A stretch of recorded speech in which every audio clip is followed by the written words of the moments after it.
Kozhikode vigil നരഹത്യാ കേസിലെ നിർണായകമായ DNA sample പരിശോധനാ ഹർജി ഇന്ന് കോടതിയിൽ വരികയാണ്. രക്തസാമ്പിൾ ഇന്ന് കോടതി മുഖേന റീജിയണൽ കെമിക്കൽ ലാബിലേക്ക് അയക്കും. വിജിലിൻ്റെ അമ്മയുടെയും സഹോദരൻ്റെയും രക്തസാമ്പിളും ഇന്നലെ എടുത്തിരുന്നു. ദീപക് തർമ്മണം അപ്ഡേറ്റ് ചെയ്യും കോഴിക്കോട് നിന്ന്. ഗുഡ് മോർണിംഗ് ദീപക്, വിവരങ്ങൾ പറയും.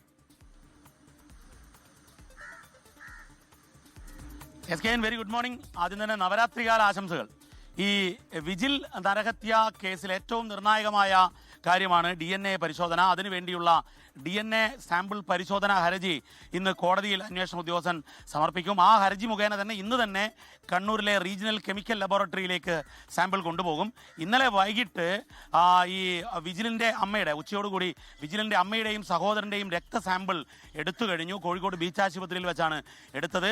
ഇന്നലെ കാലത്തോടു കൂടി തന്നെ ഈ വിജിലിൻ്റെ അസ്ഥികൾ, അതായത് ഇവരെ ലഹരി കൊലപാതകം നടത്തി മണ്ണിൽ ചളിയിലേക്ക് ചതുപ്പിലേക്ക് താഴ്ത്തിയിരുന്നു.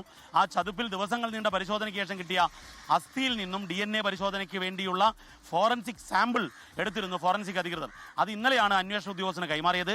ഇതിൻ്റെ അടിസ്ഥാനത്തിലാണ് ഇന്നലെ രക്തസാമ്പിൾ എടുത്ത് ഇന്ന് കോടതി മുഖേന കോടതിയിൽ ഹർജി സമർപ്പിച്ച് കണ്ണൂരിലേക്ക് റീജിയണൽ കെമിക്കൽ ലബോറട്ടറിയിലേക്ക് ഈ രക്തസാമ്പിൾ അയക്കുന്നത്. ഈ കേസിൽ SKN പറഞ്ഞതുപോലെ ഏറ്റവും നിർണായകമാണ് ഈ DNA പരിശോധനാ ഫലം.